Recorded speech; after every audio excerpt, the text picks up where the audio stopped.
How's it going, everybody? Welcome back to Sector 6, and today I've just want to do a quick video talking about an image that's popped up and kind of caught my attention. It's an image that we've seen before, but for some reason I've only just noticed it today, so yeah, go me. But essentially what's happened is today we've got the release date for the Final Fantasy XVI soundtrack, the official soundtrack. That's coming on July 19th in Japan, and it says on the English-speaking website it's in July as well, so I assume it'll be the same day, if not maybe a couple of days after. Shouldn't be too big of a gap between the two things releasing. It should be the same day, let's be honest. But anyway, when I've looked at the images that have come for this, for the physical version of this, there's a very interesting image on there which shows all of the icons kind of arranged, and yeah, we're going to have a quick look at that image. It is an image that we've already seen previously in the collector's edition, and for some reason, I just missed it. I just completely missed it. But we're going to have a quick look at it. So don't forget, drop a like on the video, subscribe for future content, all the lovely things, lots more Final Fantasy XVI stuff coming in the next few days, weeks, months. But enough of that. Let's get on with it. So the first thing that kind of stands out to me in this is the way that all of the icons are surrounding this figure in the middle. Now, this figure in the middle is an interesting one. I kind of feel like there's a solid chance it could be the Infernal icon that we've seen in combat, and that it could be the same figure that we see in the mural that we've already seen. The figure that looks like it's kind of like a weird Ifrit stood on top of Titan Lost. That one. It kind of reminds me of that figure that stood at the top. It could be something else, but yeah, I solidly feel that it is that figure from the mural, and I feel like both of them are, if not the same, they're related in some way to the Infernal icon that we've seen in the trailers. We've seen Clive fighting against it. It looks very much like Ifrit. I think there's a connection there, definitely. And above this central figure, we see this weird little symbol. Now, I've been looking about, I've not been able to find this symbol in many other places, but I have found one place where I think it could be, and yet again, it ties back into the mural that we've seen. So, when we look at this footage that we saw in the Final Fantasy XVI State of Play, I believe it is, there's a couple of frames where we see Clive walking through a room, and it's got this shot of the mural, which is different to the one that we've already seen. The one that we've seen is predominantly complete, it's just a little bit faded at the top, whereas this one seems to have a lot more detail at the top, but the bottom half of it's completely gone. Like, completely gone. You can pretty much only see the Infernal icon.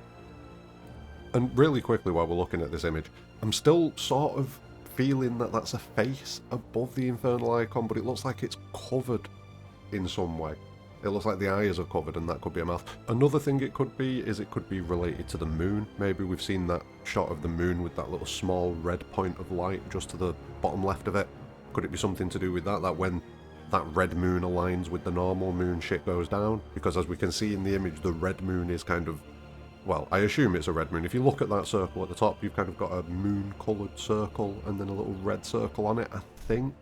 Definitely need to see a higher quality version of this image, or like this mural. But anyway, I'm going off topic here, that's a different video. You can see at the top, at the very top of this, we've kind of got this circular, you've got like the bottom half of this circle, and within it seems to be some sort of glowing blue light and some sort of shape on top of it. And I'm kind of feeling maybe that could link up with what we've already seen in these two images, because that's got a light blue coloration and it seems to have some sort of marking on the top of it. As for what it means, no idea.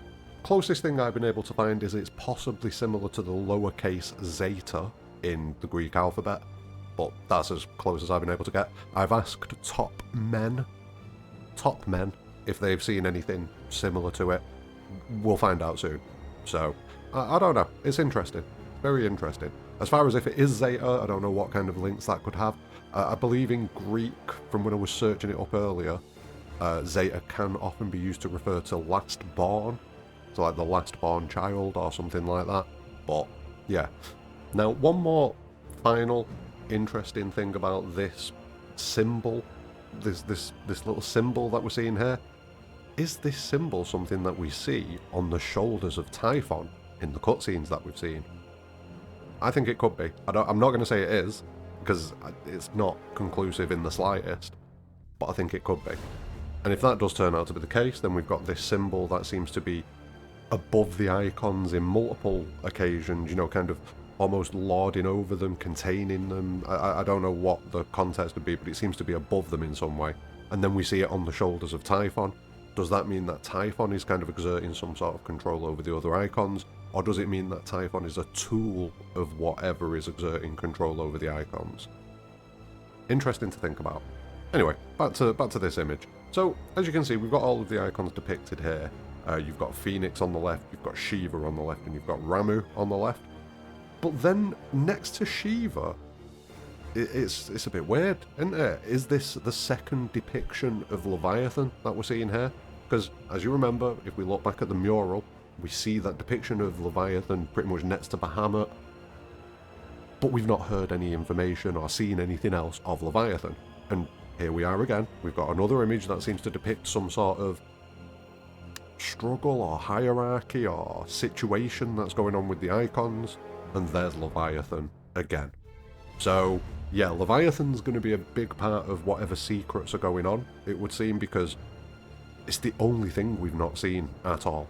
We have not seen Leviathan in a single trailer or anything like that, except for in the form of the murals, unless I've missed something. Let me know in the comments below if you've spotted any other signs of Leviathan in the trailers, because I haven't. And yeah, it suggests to me that Leviathan's going to be quite important.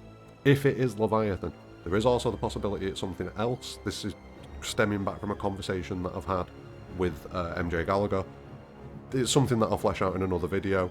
But yeah, it's interesting that that hasn't been revealed in any other way except for in these two semi-related Eikon-based images.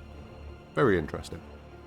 And then on the other side of the image, we've got the four other Eikons. We've got Titan, we've got Bahamut, we've got Odin, and we've got, I assume it's Garuda at the bottom right. Looks a little bit weird, but yeah, I'm going to say that's Garuda. And it's interesting how Titan, Odin, and Bahamut have all got a very dark coloration to their image in this, almost as if they're shadow. They are the darkness, or they are representative of the darkness in some way. And it seems similar for Garuda in some ways, maybe not as a complete depiction of darkness as those three. You do see a lot of white on there as well. So maybe that's supposed to indicate that, you know, Garuda, Benedicta, hasn't fallen as far as Hugo and Titan, Barnabas and Odin, and then Dion and Bahamut. It doesn't seem, going off this, it doesn't seem that she is as consumed by darkness potentially, or chaos, as they are. That's what it kind of suggests. And again, you know, Barnabas and Hugo, definitely two of the more combative dominants that we've seen. Garuda as well, from what we've seen a lot of footage of going into combat with Garuda. Bahamut possibly an outlier, but you know, we have seen Bahamut used in attacks and things like that. You know, we have seen Bahamut getting involved in combat. Bahamut versus Odin, Bahamut versus Phoenix. So yeah, it's very telling. And also, they seem to be the main four that Ifrit and Clive seem to have a battle against. We've not really seen a battle against Ramuh, although possibly there is, but I don't know to what scale that would be. We've not really seen a battle against Shiva, and we've not really seen a battle against Phoenix. Well, except for the one at the very start, but I'm not going to count that one. Reasons. So it kind of leans further into, like, the people on the left-hand side are good, the people on the right-hand side are bad, which would then suggest to me that if that is Leviathan that we're seeing depicted on the left-hand side, that Leviathan is probably going to be an ally in some capacity. That's what it suggests, at least to me. It kind of hints towards that being a possibility. So yeah, this image is real interesting. It brings up a lot of possible points. Let me know what you think about this image in the comments below. Like I say, for me, all of the Eikons being around this central figure suggests that there is a degree of importance on this central figure. The symbol at the top centre, seen it a couple of times now, very interesting. I kind of want to figure out more about what that's all about. Leviathan again, what's going on there? Is it Leviathan? Is Leviathan going to be an ally? And how important of a role is Leviathan going to take in this story? Because they've kept it hidden from us. They've dropped little teeny tiny hints at Leviathan, and that's it. So yeah, there's definitely something going on there with Leviathan. And then finally, where's Ifrit? Like, we look at this and we look at the mural as well, and on the mural you can kind of see Ifrit in the Infernal Eikon, which is what I believe it is. But that figure at the top in the centre, you can see Ifrit in there. You can kind of see Ifrit in this middle figure as well, but to a slightly lesser degree. But what does that mean for Ifrit? Does that mean that Ifrit is part of a greater being, and that it's trying to come together into itself? It's trying to reforge itself, and in order to do that, it has to take out the other Eikons? Who knows? Anyway, I just wanted to throw this out there for thoughts. I'm definitely going to be thinking about it a little bit more. Let me know what you think about it in the comments below. Any theories that you've got on the Eikons, Typhon, Leviathan, any of it. Just bring it. Just bring the theories. Don't forget to like and sub as well, but more importantly than all of that, have a great day.